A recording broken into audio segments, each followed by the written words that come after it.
Welcome to this deep dive. So you've brought in some really powerful sources today, focusing on the Kent State demonstrations back on May 4th, 1970, but also looking more broadly at peaceful protest. That's right. And our mission here really is to dig into these materials, pull out the key insights, understand Kent State's lasting impact, on U.S. foreign policy, on student activism, and also get a clearer picture of what makes for effective nonviolent protest. Absolutely. And I think it's really vital as we start to remember the immediate context. Kent State didn't happen in a vacuum. Right. It was just days after President Nixon announced the U.S. was invading Cambodia. That decision had already really ramped up the anti-war sentiment across the country. Okay, let's unpack that immediate reaction then, because the sources are pretty clear that Kent State just poured gasoline on the fire in terms of domestic opposition to the Vietnam War. Oh, absolutely. It wasn't just, a small group anymore. The shooting sparked just incredible outrage. We saw this massive nationwide student strike. The numbers are staggering. Over 4 million students. 1 million students, yeah. And something like over 450 colleges and universities actually shut down. It was a huge, unprecedented wave of dissent. And the media's role here, those pictures, the images of unarmed students being shot down, that had to have a profound effect. Profound is the right word. The coverage, especially those photos, they were incredibly stark, deeply disturbing. They brought the human cost of the conflict and maybe the government's response to dissent home in a really visceral way. It wasn't just abstract news from overseas anymore. This intensified public scrutiny on Nixon's decisions deepened the divides over the war. Seeing it happen on an American campus, that was different. So this huge wave of anger, the student strikes, it didn't just fizzle out, did it? It looks like it had real political teeth, especially when it came to presidential power. Exactly. What's fascinating is seeing how that public pressure, that outrage, translated into action up on Capitol Hill. Lawmakers were definitely feeling the heat from back home, and they started pushing back against what many saw as, unchecked executive power when it came to military action. And that connects directly to the War Powers Resolution later on. It's a major piece of that puzzle, yes. The War Powers Resolution of 1973. You can draw a pretty clear line from the public and congressional reaction to Kent State and Cambodia to that effort to require congressional approval for longer military actions. It was about rebalancing power. A direct consequence, really. You could say that, stemming from that public anger that Kent State, so tragically highlighted. And it wasn't just pressure from the outside, was it? The sources mentioned significant disagreement within the Nixon administration, too. That's a really crucial point.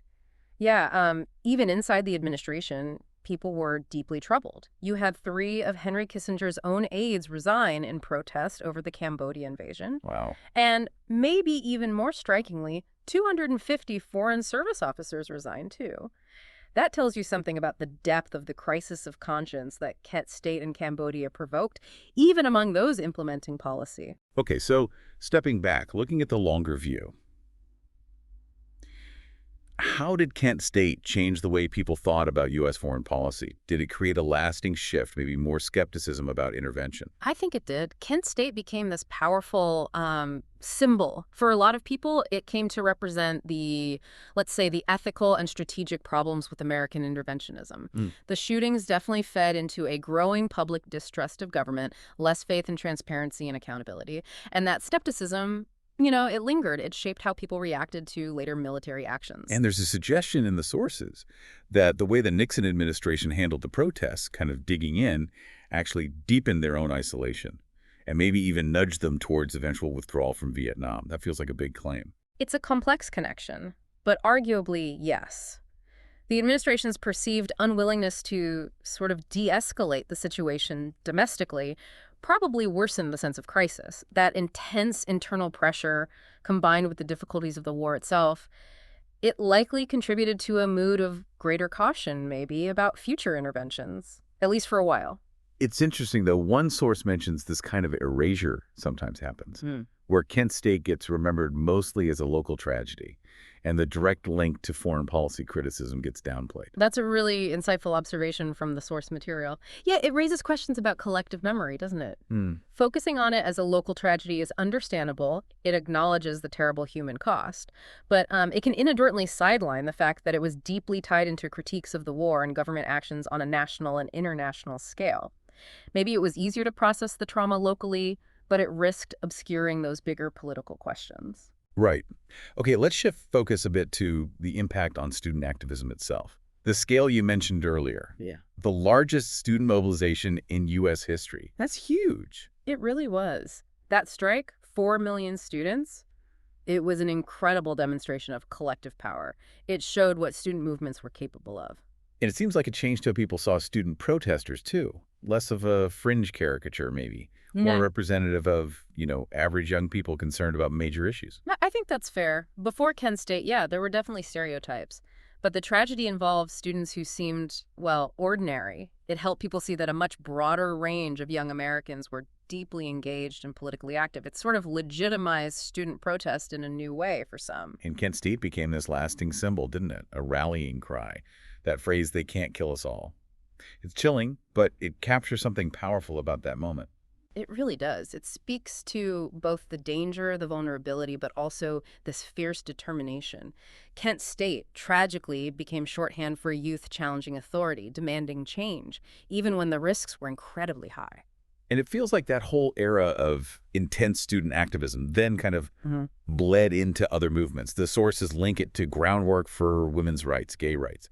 Is that connection solid? Oh, I think there's a very strong connection there. The energy, the organizing skills, the whole spirit of questioning the status quo that was so powerful in the anti-war movement, it definitely inspired and informed activists fighting for other kinds of social justice later on. It showed that collective action could actually work. And even concrete legislative changes like the 26th Amendment lowering the voting age to 18. Was Kent State a direct cause there? Maybe not the sole cause, but the timing isn't coincidental.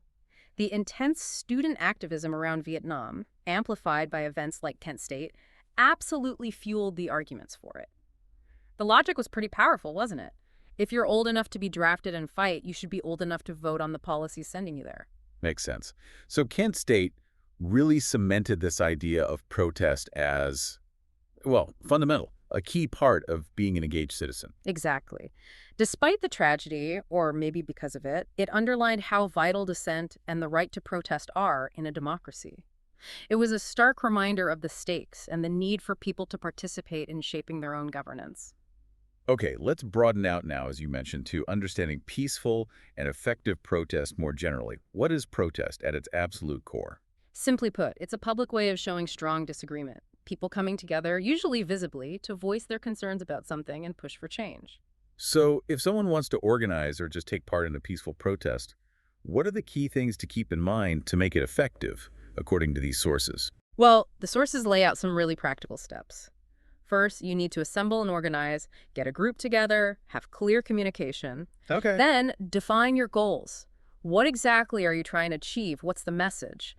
Critically important, research the local laws, know the rules about demonstrations where you are. Right, gotta know the rules. Definitely. Then there's logistics, planning the route, timing, supplies. Notifying the authorities is often required and usually a good idea. Publicize it, get the word out.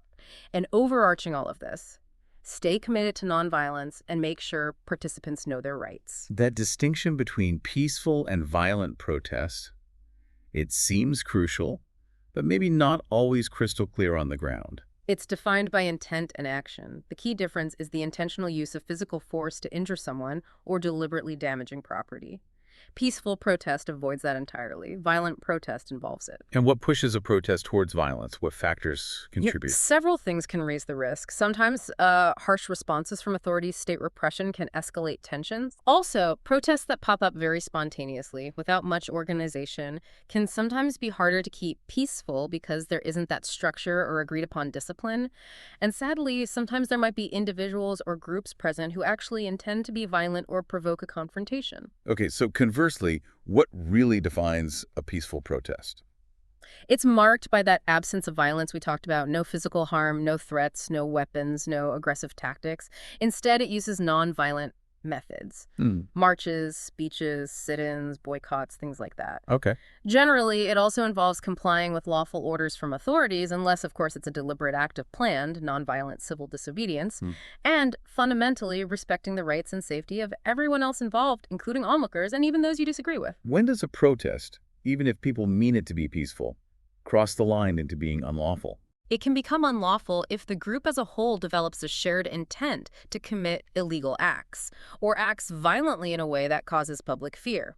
There's also a legal term, civil disorder, which usually involves violent acts by a group that disrupt public order. Hmm. And then there's specific laws, things like trespassing, blocking traffic in a dangerous way, ignoring lawful dispersal orders.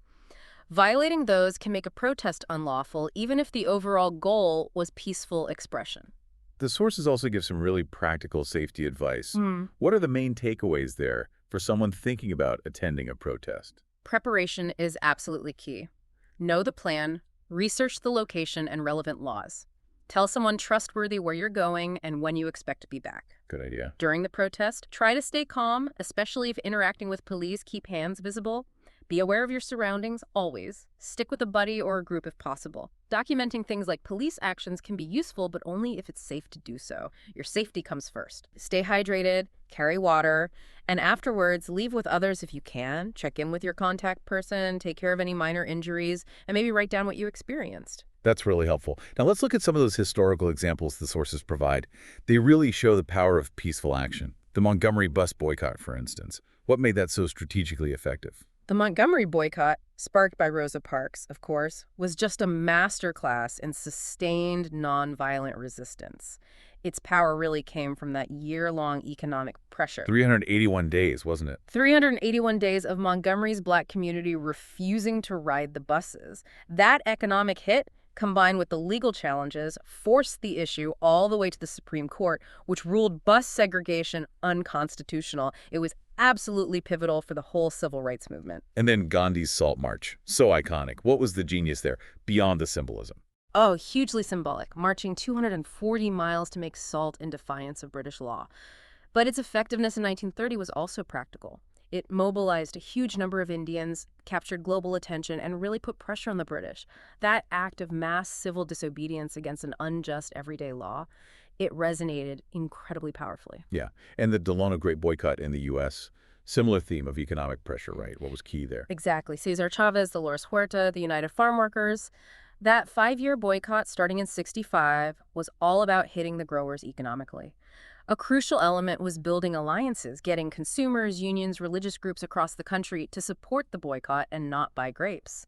That nationwide pressure was what eventually forced growers to negotiate union contracts. Moving forward a bit, the singing revolution in the Baltics, using culture as resistance. That's fascinating. It really is. Estonia, Latvia, Lithuania, late 80s, early 91, people gathering in huge numbers singing patriotic songs that had been banned under Soviet rule. It was this powerful, peaceful assertion of national identity. It fostered unity and cleverly used cultural expression as a political tool, playing a huge role in them regaining independence. And the Freedom Rides, back in the U.S. Civil Rights era, facing down intense violence with nonviolence. What made that work? Incredible courage there. 1961, interracial groups riding buses into the Deep South to challenge segregation laws that weren't being enforced. They faced brutal attacks, but their unwavering commitment not to retaliate, their nonviolent discipline, that was key. It exposed the sheer brutality of segregation to the nation and the world, forcing the federal government to step up enforcement. It wasn't just about civil rights or politics either.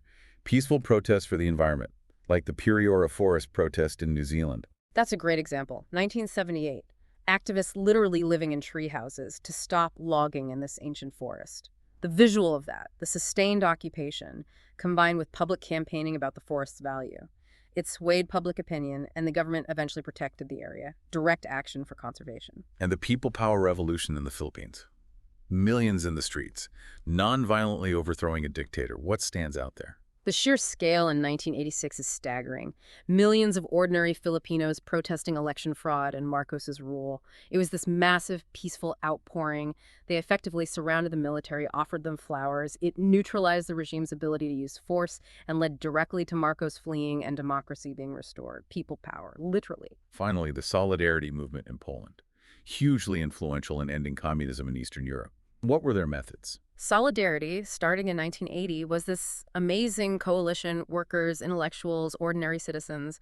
Their main tools were nonviolent. Strikes, factory occupations, persistent negotiation. Forming that independent trade union was revolutionary in itself.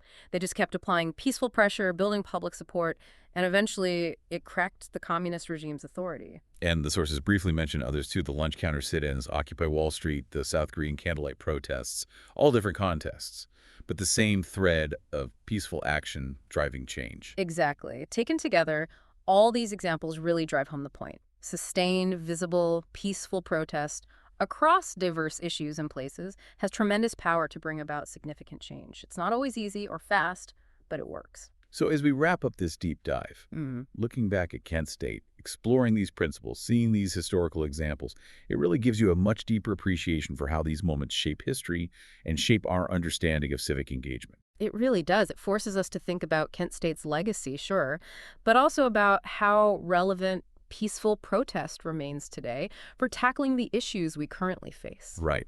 And maybe that's the final thought to leave everyone with. When you consider the hard lessons from Kent State, but also the incredible successes of these peaceful movements, how does that knowledge shape your own view of civic responsibility? What's the potential you see for making change peacefully in the world today?